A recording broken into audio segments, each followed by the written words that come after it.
সংসারে আপনি যতদিন সকলের কথা সহ্য করছেন, মেনে চলছেন, ততদিন আপনার মতো ভালো কেউ আর নেই। কিন্তু যখনই আপনি প্রতিবাদ করতে শুরু করবেন, তখনই আপনি হবেন অপ্রিয়। সংসারের নিয়ম বড়ই বিচিত্র। আপনি সকলের যতই উপকার করুন না কেন, সব মুছে যাবে আপনার করা মাত্র একটি ভুলে। দেখবেন সেই ভুল কাজটি সকলের আলোচনার বিষয় হয়ে উঠেছে। ভালো কাজগুলো, আপনার করা প্রত্যেকটি ভালো কাজ সব মুছে গেছে। তাই নিজেকে সকলের কাছে এতটাও সহজ করে ফেলবেন না যে আপনি তাদের আলোচনার বিষয়বস্তু হয়ে উঠতে পারেন। নিজের মূল্য ঠিক করুন নিজেই। জীবনে সব থেকে মূল্যবান হলো আত্মসম্মান। আত্মসম্মান ধরে রাখার জন্য যদি একা থাকতে হয়, সেটাও অনেক শ্রেয়।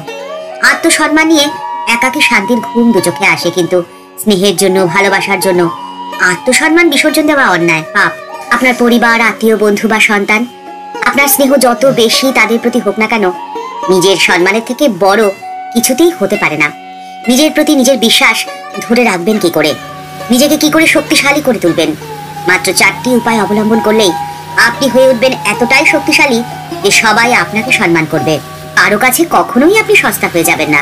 নিজেকে শক্তিশালী করার প্রথম উপায় হলো অন্যের উপর ভরসা করা ছেড়ে দিন। অবলম্বন খুঁজবেন না, অবলম্বন হয়ে উঠুন। আপনি নিজের ইমোশন সবসময় নিজের কাছেই রাখুন। কখনো কোনো পরিস্থিতিতেই এতটাও ইমোশনাল হবেন না যে আপনাকে সবাই দুর্বল ভাবতে শুরু করবে। যে কোনো সম্পর্কই সাময়িক বন্ধন, দেনা পাওনার সূক্ষ্ম সুতোয় বাঁধা। যে কোনো সময় সেই সুতো ছিঁড়ে যেতে পারে। নারী ছেঁড়া ধন বলে যাকে আঁকড়ে আপনি বাঁচতে চাইছেন, হয়তো দেখবেন তার ভবিষ্যতের স্বপ্নের পথে আপনি হলেন প্রধান বাধা। সেই বাধা ডিঙিয়ে সে অনায়াসে চলে যাবে নিজের লক্ষ্যে, আর আপনি তখন হয়ে উঠবেন অসহায়। তাই মাথা একমাত্র সর্বশক্তিমান পরমেশ্বরের কাছে নিচু করুন।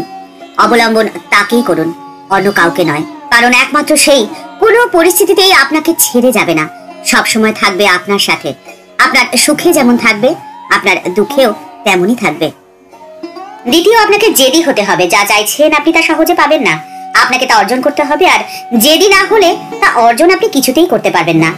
জীবনের পথের কাঁটা পার করতে গেলেও আপনার জেদ চাই। কঠিন পরিস্থিতির মোকাবিলা করতেও চাই জেদ। মা বলেছেন, সহ্যের সমান গুণ নেই। সহ্য শক্তি তারই থাকে যার জেদ আছে। ঠাকুর মাকে বলেছিলেন, কারো কাছে চিৎহাট করো না। মা ঠাকুরের আদেশ অক্ষরে অক্ষরে পালন করেছিলেন। ঠাকুরের দেহান্তরের পরে চরম কষ্টে দিন যাপন করলেও কেউ সে কথা ঘুণাক্ষরেও জানতে পারেনি। তৃতীয়, আপনাকে বিশ্বাস রাখতে হবে নিজের ওপর। পৃথিবীর সকলের প্রতি বিশ্বাস পরে করবেন, আগে নিজেকে বিশ্বাস করুন। তাহলে আপনি জানবেন যে যে কথা বা যে কাজ আপনি করছেন তা সঠিক কাজ। আত্মশ্রদ্ধা যদি থাকে, তবেই আত্মসম্মান আপনার বেড়ে যাবে, আর তখনই বিশ্বের সকলের সম্মান পাবেন আপনি। বিশ্বাসের শক্তি এতটাই যে বিশ্বাসের জোরে আপনার স্বপ্ন সফল হবেই।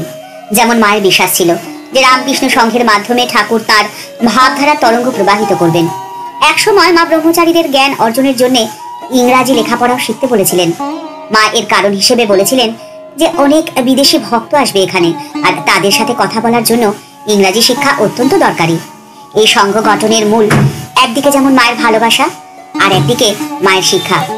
সে শিক্ষা ছিল ত্যাগের, সে শিক্ষা ছিল তিতিক্ষার, সে শিক্ষা ছিল বৈরাগ্যের। একবার একজন এমএ পাশ করে মায়ের কাছে এসে বললেন যে তার সাধু হওয়ার ইচ্ছা, কিন্তু তিনি সংশয়ে পড়েছেন। মহাপুরুষ মহারাজ যুবকটিকে খুব উৎসাহ দিচ্ছেন, কিন্তু মাস্টারমশাই বলছেন যে তাড়াহুড়ো করে কিছু না করাই ভালো। তখন যুবক মায়ের কাছে এসে প্রণাম করলে মা আশীর্বাদ করে বললেন, তোমার মনোবাঞ্ছা পূর্ণ হোক। আপনি যে কাজই করতে চান সে সিদ্ধান্ত আপনি সঠিকভাবে নিতে পারবেন তখনই যখন আপনার নিজের প্রতি থাকবে পূর্ণ বিশ্বাস। না হলে যখন দুঃসময় আসবে তখন আপনার নিজের প্রতি বিশ্বাস টলে যাবে। আপনার ঈশ্বরের প্রতি বিশ্বাস তখনই আসবে যখন আপনি নিজেকে সম্পূর্ণভাবে বিশ্বাস করতে পারবেন।